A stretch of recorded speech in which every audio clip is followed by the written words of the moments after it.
Selamat sore jelang petang para sedulur, ketemu lagi di channelnya Pak Digun teman-teman. Nah ini teman-teman, sore ini seperti biasa lagi ngasih makan nih ayam-ayam koi di samping rumah. Jadi teman-teman, seperti biasa sambil nyantai kita ngobrol-ngobrol teman-teman.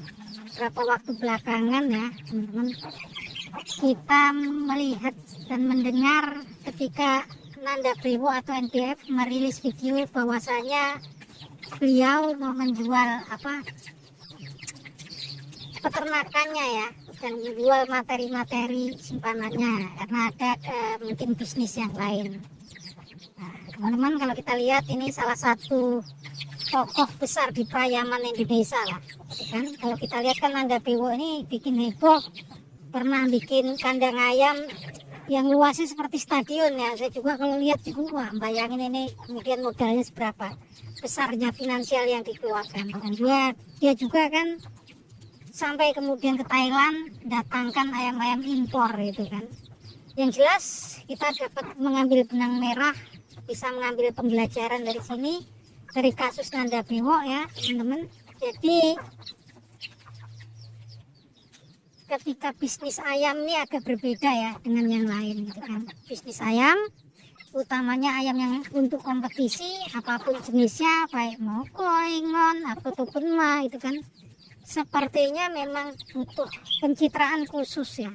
Jadi kalau kita lihat kayak Anthony itu salah satu tokoh yang menurut saya di Pariaman ya, dia memang berhasil mencitrakan dirinya gitu, memposisikan dirinya, pencitraannya itu pas.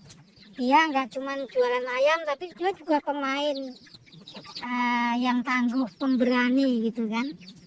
Tentunya ayamnya juga yang berkualitas, tentunya seperti itu kan. Walaupun kalau saya bilang ketika dia punya nama ayamnya banyak juga kita nggak ngerti kan ayamnya yang dari mana aja.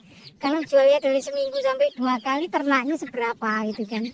Terlepas dari itu, Anthony adalah salah satu tokoh Pariaman yang memang begitu, yang memang kemudian berhasil mencitrakan profilnya di depan para penggemarnya gitu kan, dengan pas gitu kan Anthony ini kan. Ini luar biasa kalau Anthony. Jadi kalau sampai sekarang pun sepi-sepinya penjualan dia tetap bisa jual terus. Intinya kan seperti itu gitu kan. Karena memang kalau kemudian si NPF ini kan kelemahannya kemudian dia memang nggak begitu keluar ya masalah di kompetisi. Baik kompetisi kan bisa pilihannya yang PR ataupun kontes gitu kan. Nah ini kurang dia di situ kan. Dan akhirnya tentunya juga pastinya kan kualitas ayamnya juga, kualitas ternakan juga kurang teruji kalau nggak ikut kompetisi teman-teman. Itu jelas-jelas itu kan. Jadi apalagi sekarang pembeli itu udah pinter ya, persaingan juga ketat, banyak yang memang kemudian yang jual dari Thailand datang banyak di Telegram gitu kan, persaingannya ketat, kompetisinya ketat, dan pembelinya sekarang semakin cerdas gitu kan. Kalau orang cuman diceritain tentang ini lainnya si Jackson, lainnya si Billy lah, ini dari Mr. Manok, dari Mr. Kosen, udah nggak heran sekarang gitu kan. Ini anaknya si Yokere lah, ini anaknya Jackson, udah nggak heran gitu, nggak begitu kaget sepertinya. Pemhobi tempat kita ini udah pintar. Yang mereka minta ya kualitas. Mana nih, Mai? Polanya kayak apa nih, Mai? Kayak apa? Kirim, lihat videonya, baru transaksi gitu kan. Itu pun teliti biasanya kalau yang sekarang ya.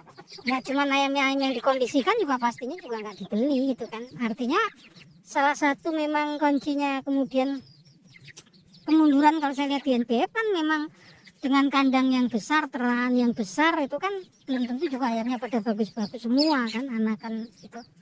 Yang jelas kemudian kan pembiayaannya juga besar, bayar karyawan, pakan ayam gitu kan, sementara pencitraannya gagal.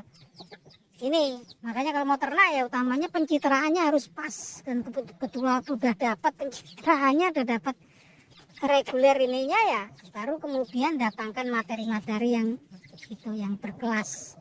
Yang jelas materi yang berkelas pun kemudian tanpa diikuti tampilan ikut kompetisi juga sepertinya kurang. Nah itu aja teman-teman pembelajaran yang kita ambil dari kasusnya Nanda Priwo. Semoga bermanfaat. Yuk, matur nuwun.